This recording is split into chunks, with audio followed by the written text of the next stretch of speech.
Welcome to my channel brain booster. कैसे हैं आप सभी लोग।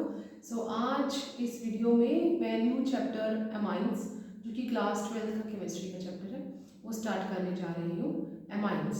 और अगर अभी तक आपने मुझे सब्सक्राइब नहीं किया है, चैनल को लाइक नहीं किया है, शेयर नहीं किया है, तो जल्दी से मेरे चैनल को सब्सक्राइब करें, शेयर करें और लाइक करें, ताकि हर बार की तरह वीडियो जो है आप तक जल्दी से पहुँच जाए। आज का जो टॉपिक है दैट इज एमाइंस। एमाइंस, आपने अगर आपको इसके बारे में थोड़ी भी कोई नॉलेज है कि अमाइंस क्या होते हैं, तो आप जल्दी से अपना आंसर कमेंट बॉक्स में लिख के भेज सकते हैं। अमाइंस, अमोनिया का नाम तो सुना होगा आपने, अमोनिया के बारे में सुना है। अमोनिया वैसा ही कुछ एमाइंस लग रहा है, तो हम ये कह सकते हैं amines are derivatives of ammonia. Ammonia के जो डेरिवेटिव्स होते हैं उसे हम क्या कहते हैं, एमाइंस। अमोनिया का अगर हम स्ट्रक्चर देखें, अमोनिया जिसके ऊपर 2 लोन पेयर अवेलेबल है और उसके साथ 3 हाइड्रोजन अवेलेबल है, ठीक है, ये अमोनिया का स्ट्रक्चर है। इसमें से अगर किसी भी एक H को, इसमें से अगर किसी भी एक H को मैं एल्काइल या फिर aryl, alkyl means straight chain carbon compounds, किसी भी एक हाइड्रोजन को एल्काइल या aryl, aryl means aromatic carbon compounds, aromatic carbon compounds के साथ रिप्लेस करती हूं, तो जो मेरे पास न्यू ग्रुप ऑफ कंपाउंड्स आएगा दैट इज एमाइंस। अगर आप जो हम एल्काइल है उसे हम आर लिख लेते हैं, एल्काइल को हम AR लिख लेते हैं, means aryl, aryl means aromatic, alkyl means यहाँ पे स्ट्रेट चेन है। तो किसी भी एक H को अगर इनसे रिप्लेस कर दिया जाए, जो new group of compounds generate होगा वो क्या हो जाएगा, आर या फिर एराइल, एंड लोन पेयर तो अवेलेबल ही है उसके ऊपर H और H। अब इस तरह जो कंपाउंड हमारे पास बना है, जिसमें एक नाइट्रोजन के पास एक साइड पे एराइल या एल्काइल ग्रुप लगा हो और कम से कम 2 हाइड्रोजन, एक हाइड्रोजन या कोई भी हाइड्रोजन ना हो, but and must be there, वो जो कंपाउंड होते हैं उसे हम क्या कहते हैं, एमाइंस। ठीक है, उसे हम क्या कहेंगे, एमाइंस। ओके, जैसे मैंने कहा एमाइंस क्या है, that is a derivative of ammonia. या आप यूं भी कह सकते हैं कि जो कार्बन कंपाउंड्स होते हैं, जो कार्बन कंपाउंड्स होते हैं उसमें से अगर किसी भी एक H को मैं NH2 के साथ रिप्लेस कर दूं, NH2 के साथ रिप्लेस कर दूं, तो जो न्यू ग्रुप हमारे पास बनेगा, ये स्ट्रेट चेन है, इसकी जगह पे एरोमेटिक भी हो सकता है, C6H5, पहले तुम 6 ही लेंगे, प्लस NH2 या अमोनिया ऐड करें, तो हमारे पास जो न्यू ग्रुप बनेगा that is C6H5 NH2 plus H2। ये जो कंपाउंड बना, यहां पर भी जो CH H और यहां पर हम NH3, कोई भी NH3 को ऐड करते हैं तो क्या हो जाएगा, NH2 और प्लस H2 गैस यहां बाहर निकल। आप यूं भी कह सकते हैं कि अगर किसी भी कार्बन कंपाउंड्स में एक H को मैं NH2 के साथ रिप्लेस करूं, तभी जो न्यू ग्रुप ऑफ कंपाउंड बनेगा वो एमाइंस होंगे। या फिर एरोमेटिक में अगर अमोनिया मतलब NH2 हम लगा दें, तो भी हमारे पास क्या बनेगा, एमाइंस बनेगी। लेट्स बिगिन द क्लासिफिकेशन की क्लासिफिकेशन क्या होती है एमाइंस की। Classification of amines, amines can be classified on the basis of number of hydrogen atom attached with the nitrogen. Classification, amines can be primary, क्या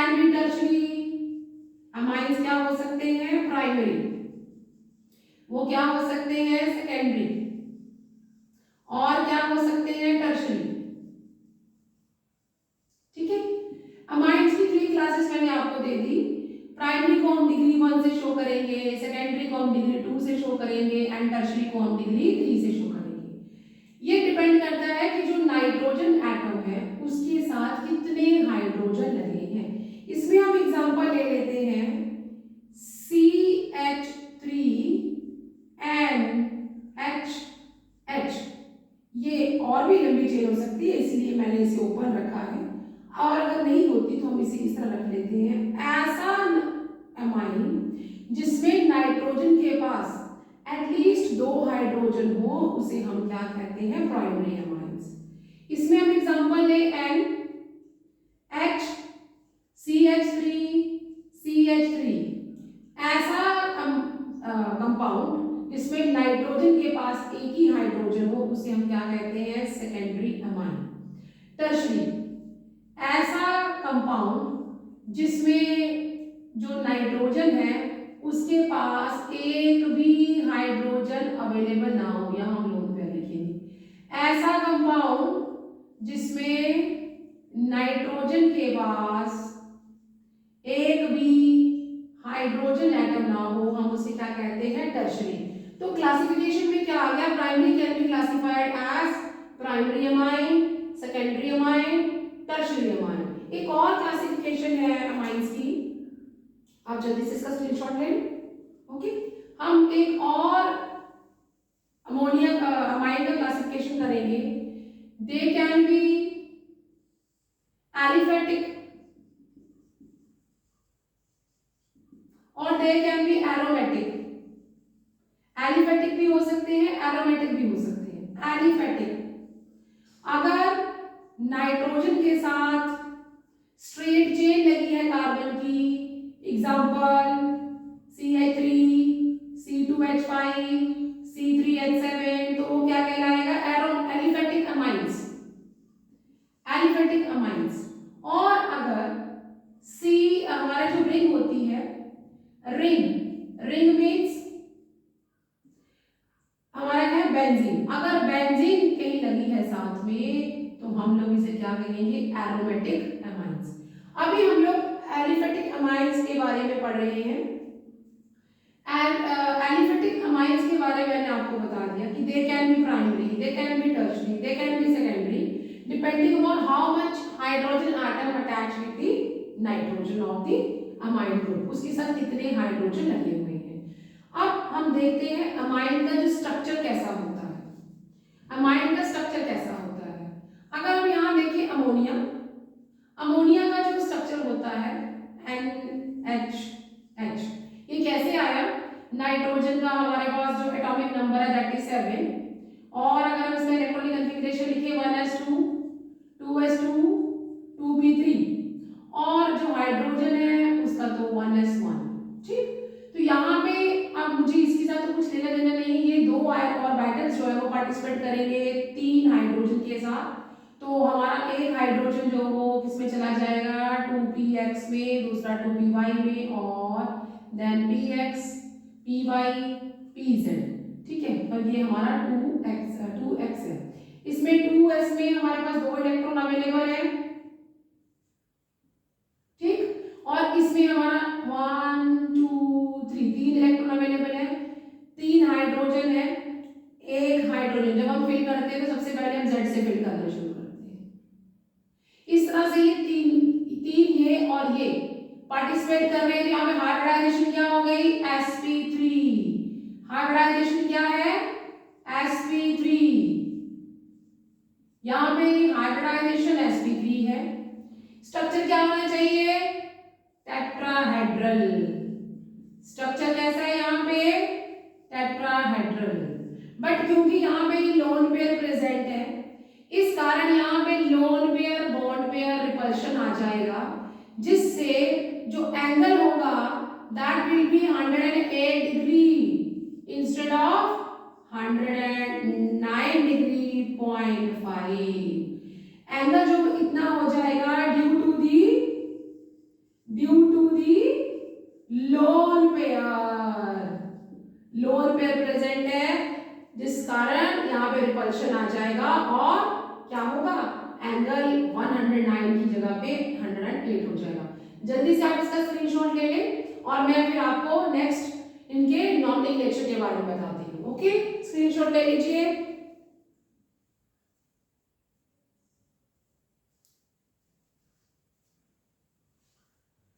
okay, ले लिया, then good.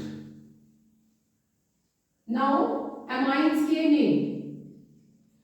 अभी तक हम लोग मैं आपको एलिफेटिक एमाइन्स के बारे में पढ़ा रही हूँ। तो जो नेम होते हैं, नाम कितने तरह के होते हैं? आप लोगों के नाम कितने होते हैं? नॉमेनक्लेचर कितने नाम होते हैं? नॉर्मली जो हमारा एक नेम होता है जो स्कूल में या सर्टिफिकेट्स में चलता है, एक हमारा घर का नाम होता है। वैसे ही इनके दो नेम है, एक common name and second is IUPAC name, right? तो let's begin with aliphatic amines. Aliphatic amines का हम नाम लिखना सीखेंगे और हम इसके लिए एग्जांपल ले लेते हैं। पहले देख how to write common name. Common name कैसे लिखेंगे? कॉमन नेम लिखने के लिए क्या करना है आपने? सिंपल एल्काइल परफिक्स में लगा देना, जो भी चेन जितनी लंबी होगी, एल्काइल और सिंपल पीछे क्या लिख देना आपने? एमाइन। तो जो नाम है उसके परफिक्स में लगेगा एल्काइल और पीछे simple amine, that is the common name. इसके लिए हम एक एग्जांपल ले लेते हैं, CH3NH और H। ठीक, अब यहाँ पे आप देखिए कौन सा R कौन सा है जिसमें 1 कार्बन होता है, उसे हम क्या कहते हैं? अगर आपको आंसर आता है तो आप कमेंट बॉक्स में लिख के दे सकते हैं। The compound which is having only 1 carbon, ऐसा कंपाउंड जिसके पास एक कार्बन होता है उसे हम क्या कहते हैं? मीथेन। क्योंकि हमने कॉमन नेम में उसको लिखना है एल्काइल, तो ये क्या हो जाएगा? मिथाइल। और ये अमाइन है तो क्या हो जाएगा? Methyl amine. ये क्या हो गया इसका? Common name. ठीक, वैसे ही अगर हम एक और एग्जांपल ले लें, C2H5NH और H। इस केस में जो हमारा अल्काइल ग्रुप है दैट इज दी, यहाँ पे 2 कार्बन है तो क्या हो जाएगा? कॉमन नेम क्या हो जाएगा इसका? आप अपना आंसर कमेंट बॉक्स में लिख के भेजते रहिए। इसका नाम क्या हो जाएगा? Ethyl amine. क्लियर? अब ऐसा कंपाउंड जिसमें, ये तो मैंने ऐसे कंपाउंड्स बनाए जो कि प्राइमरी एमाइंस हैं, नाइट्रोजन के पास 2 हाइड्रोजन अवेलेबल है। अब ऐसा कंपाउंड जिसमें एक ही हाइड्रोजन हो और दूसरी तरफ 2 अलग अलग एल्काइल ग्रुप लगे हों, अलग अलग हैं, ऐसे केस में क्या होगा? हम अल्फाबेटिकली देखेंगे किसका नाम पहले आएगा। तो ये मिथाइल है, ये इथाइल है, E comes before and E जो है अल्फाबेटिकली पहले आती है, तो नाम क्या हो जाएगा? Ethyl methyl amine. Is it clear? इसी तरह से अगर हम एक और एग्जांपल ले लेते हैं, C3H7NH C2H5। अब P पहले आएगा या E पहले आएगा? ऑब्वियसली E पहले आएगा, तो इसका नाम क्या हो जाएगा? Ethyl propyl amine. तो ये तो थे हमारे जो कंपाउंड्स हैं, how to write the common name of amines. तो जल्दी से आप इसका स्क्रीनशॉट ले लें, फिर मैं आपको how to write IPC name वो बताती हूँ। स्क्रीनशॉट ले लें। ओके जी, now how to write IPC names. हमने आईपीसी नेम कैसे लिखने हैं? आईपीसी नेम में आपने क्या करना है, क्योंकि मैं एलिफेटिक के बारे में पढ़ा रही हूँ, तो हमने सिंपल लिख देना है एल्केन, जितने नंबर उसके अंदर क्या लगे हैं कार्बन, और यहाँ से ई हटा देंगे और instead of e what we will write? Amine. Alkane amine. इसके लिए हम एग्जांपल ले लेते हैं, CH3NHH। यहाँ पे कितने कार्बन है? एक। एक के लिए क्या होता है? मीथेन। तो नाम क्या हो जाएगा? मीथेन। ई हमने लिखना नहीं, ई की जगह पे क्या लिखेंगे? एमाइन। ये क्या है? IUPAC name. दूसरा कंपाउंड ले लेते हैं। दूसरे कंपाउंड में एक तरफ मैंने डाल दिया है दूसरे कंपाउंड में मैंने एक तरफ डाल दिया है CH3, दूसरी तरफ डाल दिया है C2H5 और साथ में लगा दिया एक H। अब यहाँ पे क्या करेंगे? जिस साइड चेन में ज्यादा कार्बन एटम होंगे हम उसको पेरेंट चेन मान लेंगे, और जिसके पास कार्बन एटम कम होंगे उसको हम साइड चेन मान लेंगे। अब इन दोनों को अगर ध्यान से देखें तो इसके पास कार्बन एटम कम है, तो हम इसे क्या मान लेंगे? Side chain. कार्बन किससे लगा है? नाइट्रोजन के साथ, तो एन मिथाइल और दो कार्बन है दैट इज इथेन। तो इसका आईपीसी नेम क्या हो जाएगा? एन मिथाइल, नाइट्रोजन के साथ मिथाइल लगा है, एन मिथाइल, पेरेंट चेन में दो कार्बन है, दो के लिए नाम होता है इथेन। ई में लिखूंगी नहीं, ई की जगह पे क्या लिखूंगी? एमाइन। तो इसका नाम क्या हो गया? N methyl ethane amine. अगर इन दोनों कंपाउंड में मैं आपको बोलूंगी ये कौन सा क्लासिफाई करें, ये कौन सा एमाइन है, तो this is the primary amine because nitrogen is having 2 hydrogen. ये कौन सा है? दिस इज सेकेंडरी एमाइन क्योंकि नाइट्रोजन के पास एक ही हाइड्रोजन है। इसका कॉमन नेम क्या हो जाएगा? Methyl amine. इसका कॉमन नेम क्या हो जाएगा? Ethyl methyl amine. जल्दी से आप इसे नोट डाउन कर ले। कर लिया? Okay. Now there are some questions. अगर आपको आईपीसी नेम आ गए हैं तो हम एक क्वेश्चन कर लेते हैं कि क्वेश्चन है find common name and IPC name and classify into primary, secondary and tertiary amine। मैं यहाँ पे कंपाउंड लिखने जा रही हूँ। कंपाउंड है हमारे पास NCH3 CH3 C2H5। ये कंपाउंड मैंने दे दिया। इसका अपने आईपीसी नेम भी लिखना है, कॉमन नेम भी लिखना है और इसे क्लासिफाई भी करना है। सबसे पहले हम इसे क्लासिफिकेशन कर लेते हैं। क्योंकि नाइट्रोजन के पास कोई भी हाइड्रोजन नहीं है तो ये कैसा हो गया हमारा? Tertiary amine. इसका अगर हम कॉमन नेम लिखें तो अल्फाबेटिकली ई मस्ट कम फर्स्ट, तो यहाँ पे क्या हो जाएगा? कॉमन नेम क्या हो जाएगा? Ethyl dimethyl amine. ये क्या हो गया हमारा? Common name. कॉमन नेम क्या हो गया? Ethyl dimethyl amine. अब इसका अगर आईपीसी नेम लिखेंगे तो क्या हो जाएगा?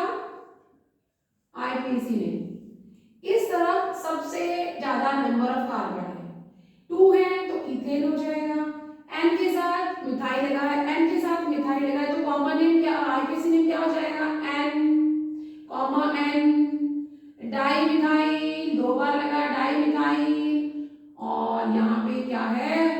2 कार्बन है तो इथेन, और मैं ई लिखूंगी नहीं, एमाइन। तो जल्दी से आप इसे नोट डाउन कर लें। आज के लिए इतना ही, मिलते हैं नेक्स्ट वीडियो में with the preparation of the amines. Till then take care.